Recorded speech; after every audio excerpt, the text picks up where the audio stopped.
آیا ریڈیو پاکستان ہے گویا خبروں کی دکان.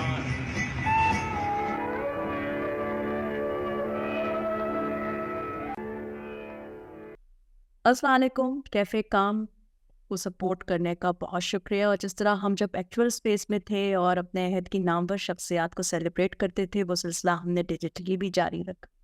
اور آپ دیکھ سکتے ہیں کہ آج ہمارے ساتھ کون ہے. مشتاق صدیقی صاحب، السلام علیکم سر.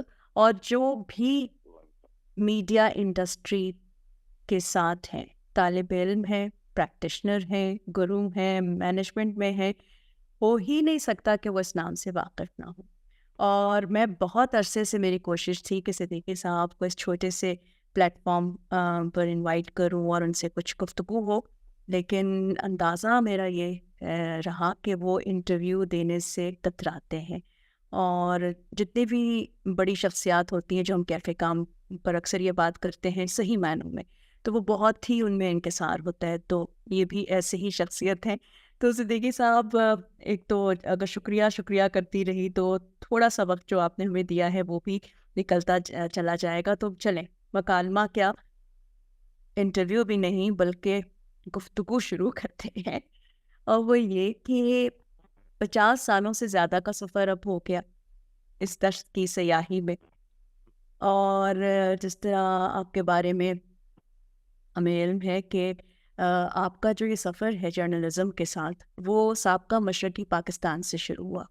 تو پوچھنا یہ چاہ رہی تھی کہ آپ حادثاتی طور پہ جرنلسٹ بن گئے یا سوچ سمجھ کر آپ نے یہ فیصلہ کیا؟ کچھ احوال بتائیں.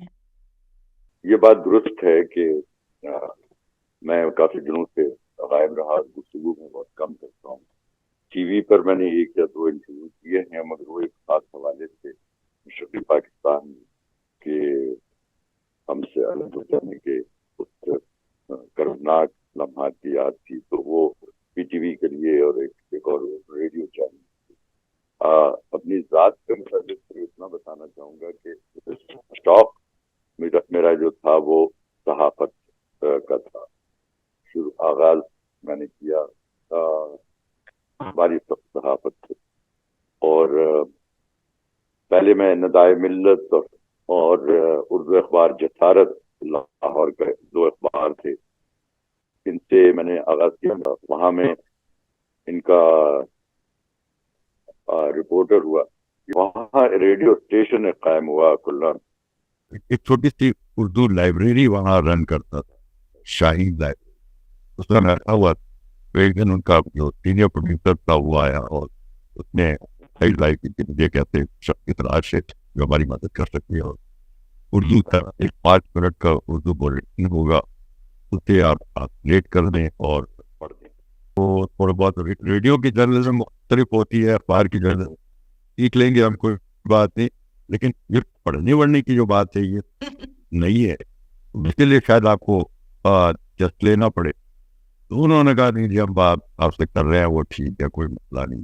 تو میں نے پھر ریڈیو کے ساتھ تو صحافت یا ریڈیو براڈ کاسٹنگ کے جو کلنا ریڈیو کا ایک 3-4 منٹ کا بلیٹن تھا جو مجھے دیا گیا تھا، میں شام کے وقت جاتا تھا، ٹرانسلیٹ کرتا تھا، خود ہی پڑھتا. پھر وہ وہیں سے کا ایک آدھے گھنٹے کا پروگرام شروع کیا گیا، فوجی بھائیوں کا پروگرام. وہ مجھے میرے حوالے کر دیا گیا کہ میں اس کو پروڈیوس بھی کروں، وائس بھی کروں گا. پھر جب یہ فیصلہ ہوا کہ مشرقی پاکستان ان کے حوالے کر دیا جائے اور ڈھاکہ میں پڑھ میدان میں وہ معاہدہ بھی کیا.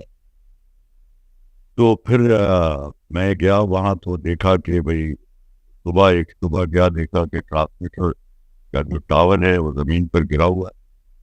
تو وہ ہمارا ریڈیو ناکارہ کر دیا گیا آگے. اور پھر اس کی بات سروائیول کی کہانی وہ بڑی تفصیل ہے، وہ میں آپ کو اتنے وقت میں نہیں بتا سکتا کیونکہ اس میں ہیومن اسٹوری جو واقعات ہوئے وہ میں اپنی ایک کتاب لکھ رہا ہوں. ہمیں آپ کی اس کتاب کی ضرورت ہے.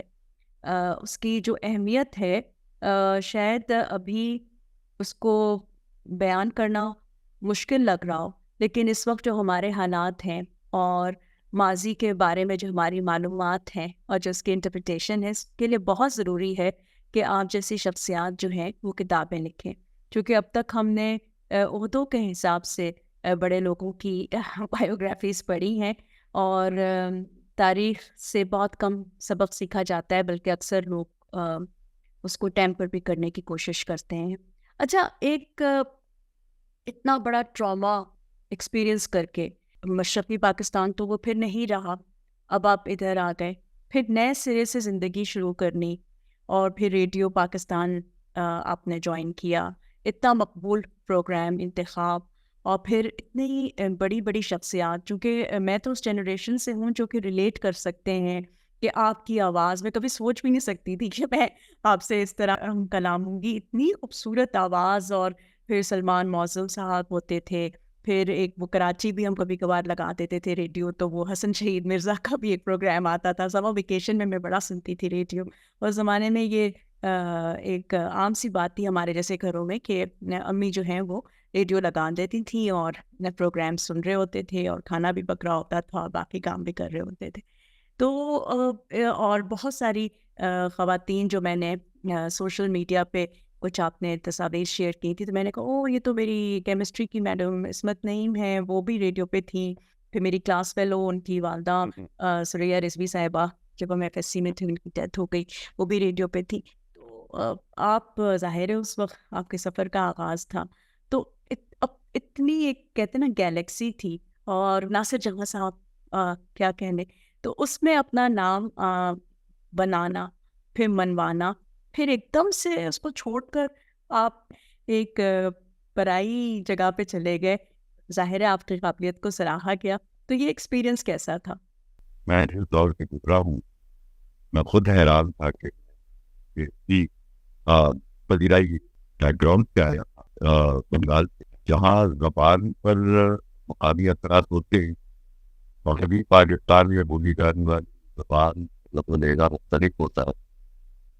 تو میں دلچسپ بات بتاؤں کہ مجھے شوق بہت تھا کہ اردو براڈ کاسٹنگ کروں، لیکن مجھے رکھا گیا ایک ایسے شعبے میں جو بنگالی جہاں سے براڈ کاسٹ، لیکن میرا شوق یہ تھا کہ میں اردو سروس میں جاؤں، تو میں نے کہا ضد کی کہ میرا آڈیشن لیا اردو کا، مجھے فیل کر دیا، اور میں گیا ان کے پاس، کچھ لفظ ہیں جو تم مختلف بولتے، لیکن جب میں نے جوائن کر لیا کمرشل سروس میں، پہلے میں آئے، اور انتخاب اس تو بہت بڑی چیز تھی، انتخاب میں جانا ایک بڑی بات ہے، براڈ کاسٹ کی نیشنل براڈ کاسٹ جو پشاور، اسلام آباد، ملتان، کراچی، کوئٹہ، ہر جگہ سے بیک ہوتا ہے۔ پھر اللہ کے شکر میں جو کہہ رہا ہوں کہ میں نے اپنا نام نہیں پیدا کیا، مجھے جگہ مجھے بڑی حیرانی اس بات، مجھ سے زیادہ تھی اچھی آواز، بہت اچھی آواز، اور شبد زیدی بہت اچھی آواز، خیر یہ عزت اللہ دیتا ہے۔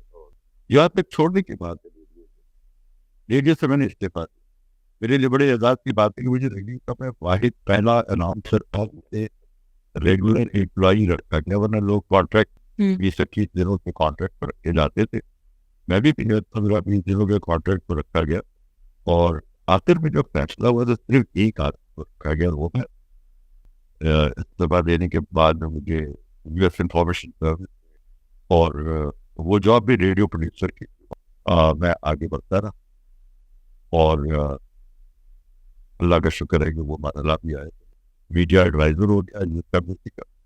جب میں نے اس کو چھوڑا 2008، اور میں اب وہ کام نہیں کرنا چاہتا، میں آ گیا ٹیلیویژن، تو وہاں میں 25-30 سال کام کیے تھے، وہاں کا ہوا کیسی مختلف تھی، اور ہمارے میڈیا کے ورک ذرا مختلف ہیں، اور میں درمیان میں اتنا لمبا گیپ آیا، گیپ نہیں یہ ٹیلیویژن کا وجود ہوا، اور وہی، ورنہ مجھے جو ٹیلیویژن کا تجربہ تھا وہ ٹی وی پہ میں وائسنگ کرتا تھا، نرگس ہاشمی تھی، جی نرگس ہاشمی، جی کہ وہ ان کی ایک سیریز بہت اچھی انہوں نے بنائی، بڑی ہمت والی خاتون ہے، کیونکہ انہوں نے جو سیریز بنائی وہ خواتین کے بارے میں تھی، اور اس زمانے میں وہ بات کرنی بڑی مشکل بات، لیکن انہوں نے جا کے شروع کیا، لائف وہ اسکرپٹ لکھتا تھا بھی اور وائس بھی کرتا تھا. لیکن اب جو ٹیلی ویژن آیا اس کا کلچر بالکل مختلف. اچھا صدیقی صاحب، یہ جو اتنا لمبا سفر ہے اور آپ نے الیکٹرانک پرنٹ میڈیا دونوں کے ساتھ کام کیا، پرائیویٹ سیکٹر میں بھی اور حکومت سرکار کے ساتھ بھی، تو آپ کو ہر طرح کا تجربہ ہوا. لیکن یہ جو آپ نے کہا نا کہ اب جو نجی سیکٹر میں جس کو ہم کہتے ہیں ٹیلی ویژن چینلز ہیں، ان کا کلچر بڑا مختلف ہے. تو میں یہ جاننا چاہوں گی کہ اس کے مختلف ہونے کو آپ چند لفظوں میں کس طرح بیان کریں گے. میڈیا انڈسٹری میں کیا 2 یا 3 بڑی تبدیلیاں آپ نے دیکھی؟ ان کے اچھے یا برے ہونے پہ کسی اور وقت بحث کر لیں گے.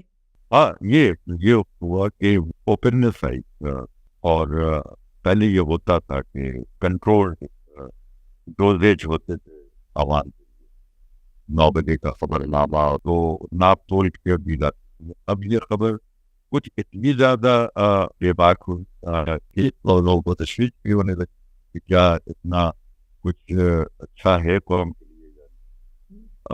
یہ بات بحث کی جا سکتی ہے، لیکن بہت سے لوگ کہتے ہیں کہ فریڈم جو ہوتی ہے وہ کمپلیٹ ہوتی ہے، وہ مشروط نہیں ہوتی. لیکن ذمہ داری کا جو پہلو ہے وہ اس کے لیے ایڈیٹوریل کنٹرول ہونا ضروری ہوتا ہے. ٹیلی ویژن اور اخبار میں کے مزاج میں یہی فرق ہے. میں اخبار میں جتنی خبریں ہیں وہ چینلائز ہو کر ٹیسٹ پہ پہنچتی ہیں. لیکن اب تو سب کچھ بہت زیادہ مکس بیگ ہے یا ہوچ پوچ ہو گیا ہے. اینکر بھی وہی ہیں اور تجزیہ نگار بھی وہی ہے، پروڈیوسر بھی وہی ہے، ایڈیٹر بھی وہی ہے. سمجھ نہیں آتا. پھر لوگ نیوز کے بھی کیا کہنا چاہیے، اس کی اوتھینٹسٹی پہ بھی لوگ سوال اٹھاتے ہیں کہ اتنی بے باکی سے جو ہر بات بتائی جا رہی ہے یہ کہیں پلانٹڈ تو نہیں ہے. بہت سارے سوالات ہیں. تو آپ تو خود ایک اکیڈمی، آپ نے کبھی نہیں سوچا کہ میں اب جا کر پڑھاؤں؟ پڑھانا لفظ بھاری لفظ ہے، لیکن دراصل اگر کوئی یہ چاہتا کہ میرے تجربے کی روشنی میں مجھ سے بات کر لیتا انڈیویجلی کوئی بات کر لے، لیکن ایسا موقع آیا نہیں. یہ اس معاشرے کی بد نصیبی ہے کہ جن لوگوں کو پڑھانا چاہیے، بتانا چاہیے، ان تک بہت کم لوگ پہنچتے ہیں. جرنلزم کے حوالے سے آپ کا جو مشاہدہ بھی رہا، تجربہ بھی رہا، تو اس کا مستقبل آپ کیا دیکھتے ہیں؟ یعنی ایک تو ہوتا ہے کہ آپٹمسٹک رہنا چاہیے، لیکن جس روش پر ابھی ہم ہیں اس حوالے سے آپ کو کیا نظر آتا ہے کہ ٹی وی ریڈیو کیا پیچھے چلے گئے ہیں اور بھی پیچھے چلے جائیں گے اور صرف سوشل میڈیا کا ہی راج ہوگا؟ کیا ہونے والا ہے؟ اصل میں جو لوگ جن کو خبر چاہیے ان کی ضرورت بدل گئی. ان کے پاس اب وقت نہیں ہے. اب میں خود کیونکہ ضرورت میری بدل گئی ہے. میرا فون پر ہر چیز آ رہی. اب میرا فون جو کا جو پلیٹ فارم ہے نا، وہ میرا ٹیلی ویژن بھی ہے، میرا ریڈیو بھی ہے، میرا اخبار بھی ہے. آج کا اخبار جو ہے وہ بند ہو رہا ہے. وہ ریلیز تھنک کر رہے ہیں اپنے رول، اپنے ویب سائٹ کو وہ زیادہ بیف اپ کر رہے ہیں. وہاں سے لوگوں تک خود پہنچنے کے لیے وہ پلیٹ فارم بنا رہے ہیں. تو اب اخبار چھپ کے گھر میں آنے اٹھا کر پڑھنے کا نہ مزاج ہے نہ وقت. یہ باتیں اخبار والوں کی سمجھ میں آ گئی اور وہ اب اپنے کردار کو تبدیل کر. ایک بڑا اخبار جو پہلے 7-8 جگہوں سے نکلتا تھا اب ایک جگہ سے نکلے گا. 7-8 جگہ تھوڑے بہت چھپ جائیں گے، ویب سائٹ پہ اویلیبل ہوگا. اسی طرح ٹیلی ویژن اب میں سیٹ اپ پابند، میں خبر خود میرے پاس آتی ہے، میں خبر کے بھی پیچھے کیونکہ مجھے پتا ہے وہ پلیٹ فارم کہاں مجھے خبر ملے گی. میں فوراً آن کرتا ہوں. اب یہ فرض ہے نیٹ ورک کا کہ وہ اس پلیٹ فارم پہ پہنچ کر اپنے ویور تک پہنچے. ویور ان کی طرف نہیں آئے گا. اچھا، یہ تو خبر کے حوالے سے ہو گیا، لیکن آپ کی جو پہچان ظاہر ہے بہت سارے میدانوں میں، لیکن آپ کی جو آواز ہے تو اس میں آپ کو کیا لگتا ہے کہ اب اس پہ بھی توجہ نہیں ہے؟ اس وقت ٹیلی ویژن پہ بھی کچھ اسٹینڈرڈس تھے کہ بھئی اس طرح بولنا چاہیے اور ایسی آواز ہونی چاہیے. آپ اتنے زبردست اداکار رہے اور اتنے بڑے بڑے اداکاروں کے ساتھ کام کیا، تو آپ کو عجیب سا تو نہیں لگتا؟ ایسا احساس ہوتا ہے کبھی کبھی. میں بہت دنوں بعد راولپنڈی اسٹیشن گیا گھومنے. ایسی ایک دن میں اور شیما میری وائف ہم دونوں ایسے ہی گئے ریڈیو دیکھنے, اندر گئے, ہم اسٹوڈیو بھی گئے, ہم نے کہا چلو اچھا ہے ٹھیک ہے نا, کیونکہ اسٹیشن بڑھ کے چلے گئے ہیں یار ضرورت کم ہوگا. مجھے جو دکھ اس بات کا تھا کہ اس وقت گانے بھی وہی چل رہے ہیں اور اناؤنسمنٹ بھی وہی ہو رہی ہے. یعنی اپنے ریڈر کو ریچ آؤٹ کرنے کے لیے مزاج کو نہیں پکڑا. جو تبدیلی صرف آئی ہے کہ براڈ کاسٹر کی کیپیسٹی بڑھ گئی, تو ریڈیو کو اپنے آپ کو بنانے کے لیے دوبارہ, کیونکہ ریڈیو کے پاس ایک ریڈیو آپ کو پابند نہیں کرتا ہے, چلتے چلتے آپ گاؤں دیہات اپنی آپ کی جگہ ہے جہاں آپ اتنا جاتے ہیں. اور ایک زمانے ملک کے جو اگر ٹیلی ویژن ملک کے 80% علاقے میں دیکھا جاتا ہے تو ریڈیو ملک کے 150% علاقوں میں دیکھا جاتا ہے. ابھی 150 یوں ہو جاتا ہے کہ اوور لیپنگ. جی جی. اچھا جی, اب کچھ اسلام آباد بھی آ رہا ہے, وہیں راولپنڈی سے وہیں پشاور بھی آ رہا ہے. تو اب وہ ریڈیو کو بھی اپنا اپنا نیا ریڈیو ایجاد کرنا ہوگا. اب ہمارا نیا رول کیا ہے؟ لیکن افسوس کی بات ہے ریڈیو میں یہ بات میں سوچنے والا کوئی, ریڈیو میں جو لوگ آ رہے ہیں وہ نوکری کرنے آ رہے ہیں اور ملازمت تنخواہ پر جو ایک تھنکنگ ہوتے ہیں کریٹو کیسے بچایا جائے اس کو غور نہیں کر رہا تھا. کسی سے بات کر, اگر ریڈیو کے موجودہ جو لوگ ہیں ان کو مدد چاہیے تو کچھ پرانے لوگوں کو بتائیں اور کہیں بھائی ہم کیسے ریڈیو کو دوبارہ فعال بنائیں. لیکن یہ باتیں بھی نہیں ہو رہی, مذاکرے بھی نہیں ہو رہے, بالکل نہیں ہوتے, بالکل نہیں ہوتے. چلے آپ نے اپنے حصے کا کام کیا اور بڑے احسن طریقے سے کیا, ایک انسپریشن بنے اور ابھی بھی ہے. گفتگو ہمیشہ رسمی طور پہ اسی طرح ہوتی ہے کہ آپ کا بہت شکریہ, آپ نے بہت اچھی ان سے باتیں کی. یہ سب بھی میں کہنا چاہ رہی ہوں اور یہ میں دل سے کہہ رہی ہوں, لیکن ساتھ ساتھ میں آپ سے ایک فرمائش کرنے لگی ہوں اور آپ کو پورا حق ہے کہ آپ اس کو ڈسمس کر دیں. وہ یہ کہ جب آپ پروگرام کرتے تھے انتخاب اور وہاں سے جس طرح آج کی زبان میں آپ سائن آف ہوتے تھے تو جس طرح آپ کہتے تھے تو اس طرح اگر آپ کہتے ہیں تو بڑا ہی اچھا لگے گا اور ہمارے ریکارڈ کا حصہ. بات یہ ہے کہ ہر وقت کا ہر کام کا اب جیسے وہ بات جو آپ کہہ رہے ہیں میں جس طرح بیٹھا ہوا ہوں اس طرح بیٹھ کے وہ بات میں کریٹو ماحول رہتا ہے. دلچسپ بات بتاؤں کہ انتخاب پروگرام ختم ہوتا تھا 4 بجے, تو گانے وانے چلتی ہوتی, جب آخر 2-3-4 منٹ رہ جاتے تو ایک دفعہ ایسا ہوا کہ قومی نشریاتی رابطے میں پروگرام ہو رہا تھا قرآن حکیم اور ہماری زندگی, تو وہ ٹیپ ہوتی تھی اور کراچی سے آتی تھی, وہ ٹوٹ گئی. وہ پرانی ٹیپوں کو کوئی ریکارڈ کیا ہوا وہ ٹوٹ گئی چلتے اور میں بیٹھا ہوا. تو جو آپریٹر ہوتے ہیں ظاہر ہے کہ ان کا رول تو یہی ہوتا ہے اس کو جوڑنا ہے, اس کے لیے وقت چاہیے. میں نے اس وقت ایک اناؤنسمنٹ, تو جو اناؤنسمنٹ میں نے کی وہ تمام ہمارے افسران بعد وہ آئے اور میٹنگ پہ بات ہوئی کہ ایسی تمام سچویشن آپ ایک ریگولر اناؤنسمنٹ لکھ کر ایک گھنٹے تک چپکائے اور سر اسٹوڈیو میں, کیونکہ آپ نے جو صبح اناؤنسمنٹ کی تھی وہ آئیڈیل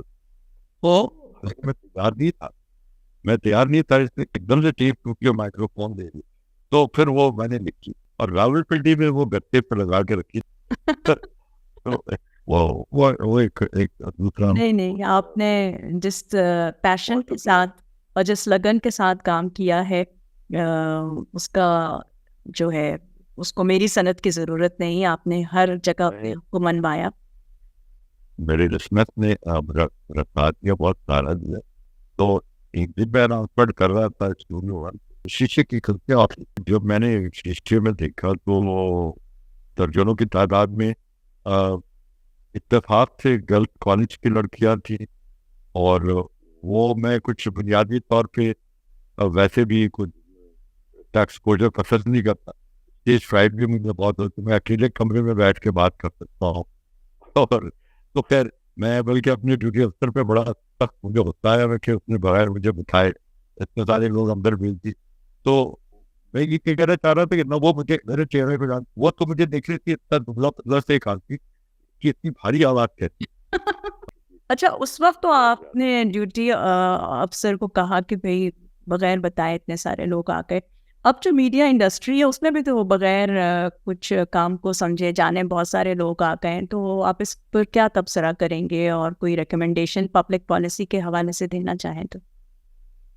نہیں، میری تجویز یہ ہے، ایک تو یہ کہ قانون موجود ہے، اس قانون پر عمل درآمد ہونا چاہیے کہ ٹیلی ویژن کا چینل کھولنے کی یا اخبار کا نکالنے کی جو شرائط ہے اس پہ پابندی کی جائے. ایسے لوگوں کو نہ دیے جائے جو وہ اس قوانین کو کے اوپر پورا نہیں ہوتا. آج کل ہم دیکھتے ہیں کہ بہت سے ٹیلی ویژن چینل اور اخبار ایسے لوگ نکال رہے ہیں جس کا جرنلزم کو کوئی تعلق نہیں ہے، اور جبکہ اس میں شرط ہے کہ 5 سال کم از کم وہ زیادہ سال میڈیا کے لوگوں کو ہی لائسنس دیا جا سکتا تھا. نہیں، لیکن میں ان کی بات کر رہا ہوں کہ جو لوگ جرنلزم کرنا چاہتے ہیں انہیں اب یہ سوچنا ہوگا کہ پرنٹ میڈیا جو پہلے واقعی جرنلزم کا واحد پلیٹ فارم تھا اب وہ آہستہ آہستہ سکڑتا جا رہا ہے، اس میں جگہ کم ہوگی. تو اب انہیں تو ظاہر ہے کہ الیکٹرانک میڈیا کی طرف آنا ہوگا. الیکٹرانک میڈیا کی بھی جو ہے تاریخ وہ بدلتی جا رہی. اب ٹیلی ویژن اور ریڈیو ایز اے چینل نہیں رہے میڈیا میں، یہ سب آگے پلیٹ فارم آپ کے ہاتھ میں ٹیلی فون پر یا ویب سائٹ پر. تو آپ کو اب اسے سوشل میڈیا کہہ رہے یا جو بھی کہہ رہے، سوشل میڈیا پر بھی لوگوں نے اپنے چینل بنا دیے. کچھ لوگ یوٹیوب پر اپنے چینل بنا.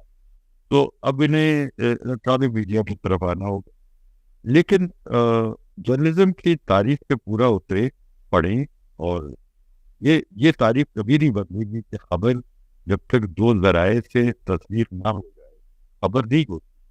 وہ اطلاع ہوتی ہے یا وہ ڈسانفارمیشن ہوتی ہے یا وہ انفارمیشن ہوتی ہے. نیوز تبھی بنتی ہے جب اس سے آپ ویریفائی کر لیتے.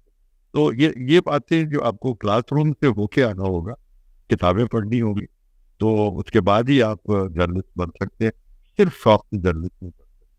اور اگر میں اضافہ کروں کہ صرف کلاس روم سے ہو کر آنا نہیں ہوگا، بلکہ کلاس روم میں ان استادوں کو بھی جانا ہوگا اور ان کو بلانا ہوگا جو اس سبجیکٹ کو جانتے ہیں. مشتاق صدیقی صاحب، آپ کا بہت شکریہ.